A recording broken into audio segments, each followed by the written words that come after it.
quando eu era mais novo, eu achava que as minhas virtudes superavam os meus defeitos. No transcorrer da minha vida, eu comecei a pensar que era igualzinho um médico e um monstro, do Oscar Wilde, que a gente empatava, que as virtudes, não existem demônios nem anjos, que as minhas virtudes seriam semelhantes aos meus defeitos. Sim. Hoje, eu penso que meus defeitos são maiores que minhas virtudes. Com a idade, eu comecei a entender melhor. Eu errei muito na minha vida em muitas coisas. Você entendeu? Mas eu diria, a segunda coisa que eu vou dizer para você, eu pensava assim, antigamente, que o político, de um modo geral, era 40% interesse particular, e eu tinha também, porque eu tinha interesse em ser prefeito, para encaminhar meus filhos que eram vivos. 40% era vaidade minha, que eu era extremamente vaidoso e arrogante também, eu acho, e 20% de idealismo. Essa era a média que eu dava. A porcentagem. Hoje eu diria que é 50% de interesse, 50% de vaidade. Com alguns raros, que toda regra tem exceção e a exceção confirma a regra, que alguns raros ainda são realmente idealistas, mas são raros. É 50% interesse, 50% vaidade. Hoje na política. Eu entendo assim. Ô Vitor, agora nós estamos aqui hoje na véspera do aniversário de Sidney Rocha. Foi melhor prefeito do que eu teria sido. Na época eu achava que não. Mas eu acho que ele é muito mais eficiente para administrar do que eu teria sido. E eu era bom para administrar. Uhum. Ô Vitor, nós estamos na véspera do aniversário de Franca, 193 anos. Que a Franca teve um momento. Mas a Franca não, a Franca é anterior. É anterior a essa. Ela tem mais de 200 anos. Ela é anterior até a vinda da família real para o Brasil. E vou te falar, o Frank Horta era um governador mal visto, porque na época dos conflitos lá no sul, ele fechava as ruas de São Paulo, que na época tinha em torno de 20 mil habitantes, e pegava os homens e mandava com conscritos para lutar lá no sul na marra. Então ele usava uma carruagem puxada por 6 mulas e com a escolta de cavalarianos, e o povo não gostava dele, viu? Ele foi sucedido pelo Lorena, que era meio-irmão da Dona Maria I Luca. Era filha do rei Dom José, com a baronesinha de Lorena, era amante dele. A família dela foi trucidada, eles queimavam, trucidavam, enforcavam, quebravam os ossos e jogavam na fogueira. O Marquês de Pombal que mandou fazer isso em nome de Dom José I. Esse antecedeu o Frank Horta. O Frank Horta veio depois dele. Foi o Frank Horta que concedeu para Franca o estatuto de comarca, né? Freguesia. Ele não é freguesia. Ô Vitor, agora você está falando de Franca aqui. Essa região aqui tem um lugar aqui que é muito desconhecido, o tal de Jacuí, que é aqui pertinho. Eu não conheço nem Delfinópolis. Você não conhece Delfinópolis? Os alunos de lá, eles não gostam, que fala lá, que lá é o gancho. É o gancho. É só eu que eles deixavam falar, eles não ligavam. Mas quando o outro falasse, eles achavam ruim. Comigo, como eles gostavam de mim, eu falava. Jacuí Minas. É Minas, é perto de São Sebastião do Paraíso. E é um lugar que teve uma história antiga. Eu conversei um pouco. Tem muita história antiga. Aqui teve forca, aqui teve a morte das Candeias, e o sargento Mota, que vivia com a minha tia, que praticamente me criava, foi em 1946, perto do João Marciano, onde assassinaram três boiadeiros achando que eles tinham roubado uma mula e não tinha. Foi o Bagiani, depois virou profeta, ficou doido. O Alfredo Palermo uma vez falou que viu ele pregando lá em São Paulo. Era soldado, estava no dia de folga, ele que matou os três e não eram os ladrões da mula. A morte das Candeias. A morte das Candeias. Como a da Conceição Leite, né? Também. A Conceição Leite virou Falavam que ela fazia milagre, né? Lá no cemitério da Saudade. Sim, mas não está mais aí também. Não estão mais aí os ossos dela. Os ossos dela. Ô, Vitor, ela era a prima do Adhemar de Barros, viu? Essa Conceição? O Adhemar de Barros, quando vinha Franca, ele ficava hospedado na fazenda Santa Geraldina, não? Dos Conrados, dos políticos do lado dele aqui em Franca, né? É uma fazenda bonita, né? Um dia eu estive lá. Era a elite da cidade. Ele vinha muito a Franca, né? A elite da cidade. Você chegou, não é do seu tempo? Eu conheci o Adhemar de Barros. Eu conheci o Porfírio da Paz. O Gozoé me levou para conhecer. O Adhemar era prefeito de São Paulo, a barriga dele quase encostava no chão nessa época. O Gozoé me levou para conhecer o Lott, Henrique Duff Teixeira Lott, mas era o ministro da Guerra, que foi candidato contra o Jânio Quadros, mas ele não estava no Ministério da Guerra. Agora você tocou num assunto aí que eu vou perguntar. Você foi colega do professor Onofre Gozoé, que ele foi professor? Não, ele era bem mais velho que eu. O caso dele como prefeito, é outra aposta que eu vou lançar para você. Você sabia que para ter um cemitério, 10% da área dele não pode ser comercializada e ser usada para hecatombes, um terremoto, um tsunami, catástrofe, uma epidemia de peste negra, de febre, porque se der não tem vacina para isso. Se der hoje mata também. Porque não dá para atender. Então. E outra coisa, o cemitério Santo Agostinho era só de cova rasa. A lei que permitiu vender 50% do Santo Agostinho é minha. 50% você pode comprar, porque aqui estava lotado. Franca teve 6 cemitérios. 6? Sim. Eu vou te falar onde estão. Fala assim. Os 3 que desapareceram. Uma é na praça. Na praça, que eles enterraram na frente e no fundo das igrejas. A Fonte Luminosa, depois do Coreto. Você acha ossos lá, se você escavar. O posto Delta, aqui na estação, se você olhar a arquitetura, não a parte nova dele, a parte mais antiga, você vai ver o formato de um colégio. Lá foi o Colégio São Paulo, depois o Colégio Amparo. Lá era dos maristas. Em 1913, 1915, é que eles vieram aqui para baixo. Depois virou lá Colégio Amparo. E os irmãos maristas eram enterrados aonde é a praça rotatória do Móvel Xavier.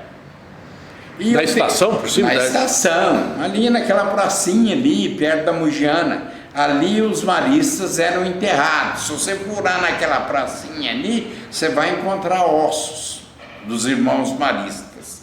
E o terceiro eu vi quando era menino. Onde a minha casa era um cortiço que eu comprei, minha tia me deu um pedaço da parte dela de outros terrenos, eu fiz o meu sobrado onde eu moro. Eu fui visitar o homem que morava lá, o seu Albino, meu Deus, esqueci. Ele era flautista, era perto do matadouro antigo, na Vila Raicos. Lá tinha o cemitério dos morféticos. Eles não deixavam os morféticos serem enterrados no mesmo local. Até 70, 80 anos atrás, se tivesse algum parente que ficasse morfético, a polícia tirava ele de dentro da sua casa e levava para o leprosário. Na época do Cristo, se você assistiu Ben-Hur, eram nas cavernas. Por isso que o Lázaro não poderia ter morrido entre as irmãs, é mentira, porque elas moravam na cidade. E aí o Felipe Facuri escreveu, quando eu mostrei esse negócio do Cristo, as 30 perguntas que eu fiz, ele falou, mas você não tem coragem de publicar isso? Eu falei, você vai ver se eu tenho ou não tenho. Eu falei, o Lázaro, entre as perguntas, o Lázaro não podia ter morrido entre as irmãs, era mentira. Ele teria que estar nas cavernas e ele morreu entre as irmãs. Ele falou, mas o Lázaro não era morfético. Falei, como? Lazareto é tudo de Morféia. Lázaro é morfético. O nome Lázaro é morfético. Você entendeu? Quer dizer, é uma das falhas que eu apresento, né? Um apresento do prego na mão e outras que eu apresento que não vem ao caso discutir. Mas o outro, esse cemitério é lá na Vila Heights. Da Vila Heights. Agora, e as covas? Eu acho que, segundo o seu Pedrinho, um amigo meu que mora perto da minha casa, ele falou que ainda tem vestígio, era muro de taipa, os túmulos grandes ao resto do chão, cimentados. Ele diz que ainda tem vestígios lá. Eu achei que tinha virado ruas e residência. Você assistiu aquele filme Poltergeist? Sim. Que os caixões afloram e destroem o bairro, mas não tem avatares, não tem espíritos. Ô Vitor, você sabia por que chama covas? Você sabia por que chama Vila Heights? Você me falou, né? É por causa do rio. Como é que é o nome? Vicente Raimundini e Alfredo Costa. Raimundini e Costa. Foram os dois que fizeram o loteamento. Da Vila Heights. Vila Heights. Ô Vitor, mas e covas, Miramontes? Ali não tinha cemitério? Foi anterior. Mas não teve ter cemitério, mas naquela época eles enterravam nas fazendas, né? Nas fazendas. A igreja ali de Covas é a mais antiga que.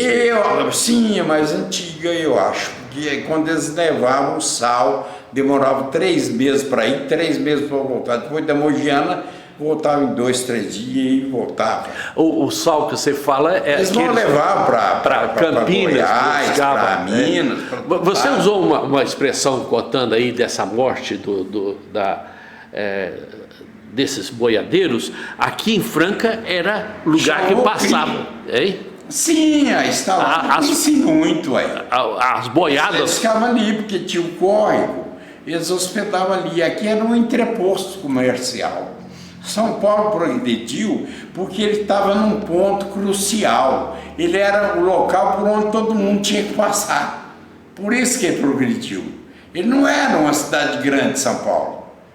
Jundiaí já tinha, Mogi Guaçu, talvez até mais antigos, ou da época de São Paulo, não sei. Fazia o interposto para descida para. Fazia parte da freguesia de Mogi. Da rota, né? Que todo. Mas tudo que ia produzir passava por São Paulo. Aí começou a progredir. Ô Vitor, agora você me falou muito sobre que eu não sabia, mas você sabia que esse aterradinho aqui perto eu não conheço.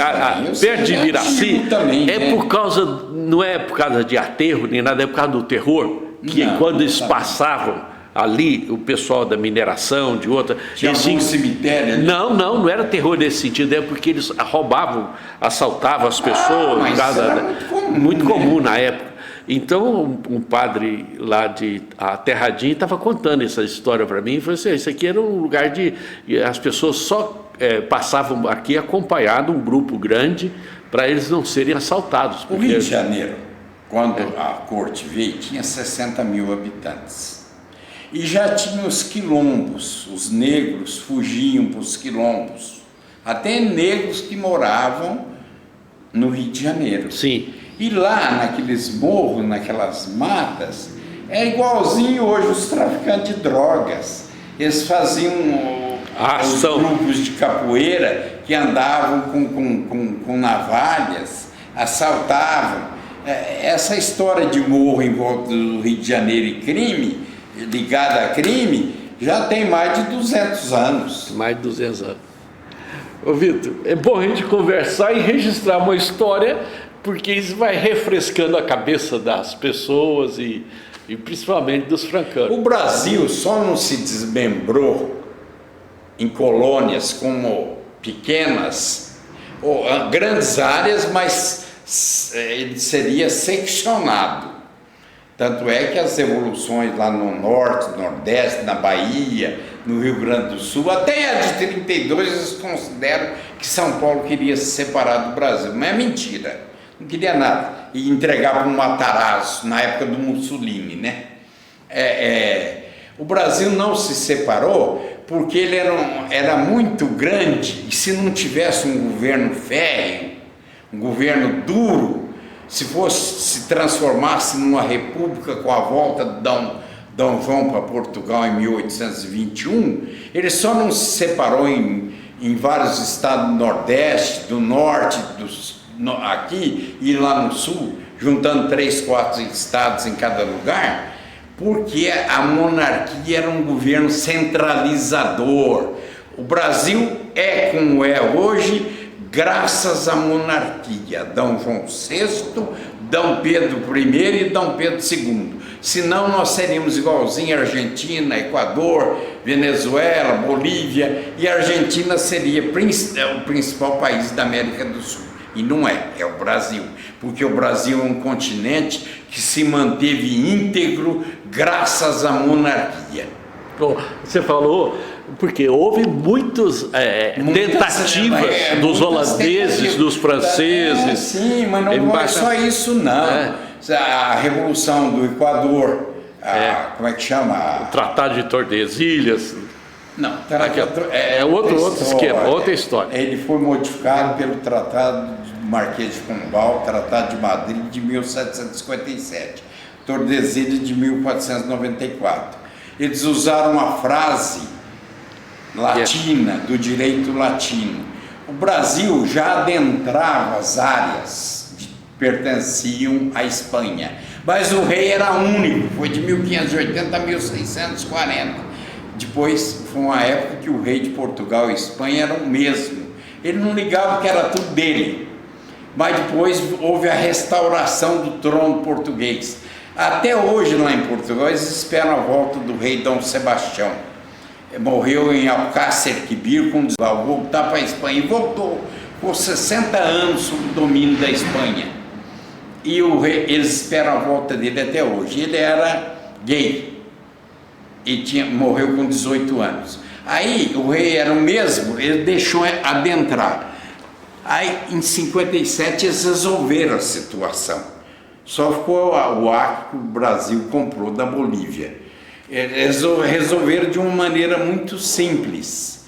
Usaram uma terminologia latina do direito romano. Uti possidetis, ita possideatis. É dono aquele que tem a posse. E quem tinha posse daquela área, apesar de que com pouca gente, não tinha quase que ninguém usando, de português usando, começaram com as entradas e bandeiras. Aquela área, o Brasil seria reto. Ele acrescentou toda aquela área para cá à esquerda, por causa das entradas e bandeiras e por causa do Tratado de Madrid. Por isso que ele tem esse formato hoje. E até hoje ele é assim graças ao Barão, graças ao... Como é que é? Rio Branco? Não. Rio Branco, o diplomata que resolveu o problema também, em alguns pequenos problemas de fronteira. Mas foi a monarquia que preservou o Brasil. A unidade nacional. E o território, né? Sem dúvida. A conquista do território. Dom Pedro foi ferino na Confederação do Equador. Mandou matar todos. Inclusive o Frei Caneca. Todos. O Ratcliffe, que até a Marquesa de Santos que poderia tê-lo influenciado, e os maçons queriam perdoar o Ratcliffe, era um português, ele não era português, mas morava aqui, ele era estrangeiro, eles fizeram hora para enforcá-lo, muitas horas, o Dom Pedro estava na casa da Marquesa de Santos, ele não atendeu nem a Marquesa. E quando passaram muitas horas, ele deixou um bilhetinho na fechadura. Ela pegou e leu: é tarde. Ele sabia que já tinha sido consumado o enforcamento. É tarde. Ô Vitor, agora eu vou contar para você. A conversa nossa caminhou mais calorosamente para a história. Isso aí até é bom demais. Quem foi o seu professor de história? Professor de história? Eu não lembro. Eu aprendi sozinho. Eu sei, mas era que tinha a dona Carlinda, tinha vários professores. Você foi aluno da Dona Branca? Não. Não fui aluno, mas ela era professora lá na Unesp, na faculdade, na minha época. O professor Pedro Nunes Rocha foi? De matemática? Não foi meu professor. Não foi. Quem é o professor de matemática? Hein? Pedroca foi meu professor. O Pedroca é o grande atleta, né? Professor de educação física. Grande professor de educação física, mas, no meu entender, com algumas falhas. Porque ele se dedicava, eu fui aluno dele e posso falar, porque eu fui aluno dele. Como o Valls também foi. Ele se preocupava principalmente com o basquete. O basquete. Ele com os alunos que praticavam basquete. Os outros alunos, ele dava as aulas dele, dava uma bola para a gente jogar futebol e ia cuidar do basquete. A paixão dele foi o basquete, sim, né? Sim, não tem dúvida nenhuma. Ele foi casado com a filha do Marcos Sodré, que foi assassinado. Era um cartorário que eu conheci, era amigo íntimo do meu pai. Agora, vamos terminar esse bloco. Eu escrevi um artigo, O Dia da Fúria, que conta a história do sogro Clube dele. dos Bagres, o basquete aqui no Clube dos Bagres, porque aqui foi muito antes da... Ele saiu do IATC e veio para cá. Esse ginásio aí, quem pagou fui eu. Ele foi ganho a pedido do presidente da época, que eu não lembro quem era. Eles foram presidentes aqui de 53 a 70, em 70 eu entrei e estou até hoje. Eles nunca recolheram fundo de garantia, nunca recolheram INPS, nunca pagaram as prestações de ginásio, que era um presente. Foi a dona Eloá Quadros que fez, o Jânio Quadros, governador, dar esse ginásio. Tem vários no estado igual. Ele não tem motivo para ser tombado, a não ser as partidas importantes que teve aqui, mas teve em outros também. Ele já não mantém mais a configuração que ele tinha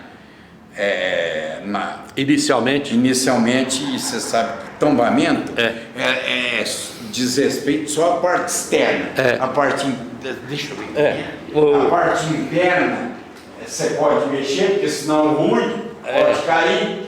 Eu estou aqui conversando com esse jovem. Você pode imaginar tão jovem que teve uma garra, uma história bonita aqui na Franca do Imperador. É uma pessoa muito especial. Eu quero agradecer muito o Vitor por essa oportunidade.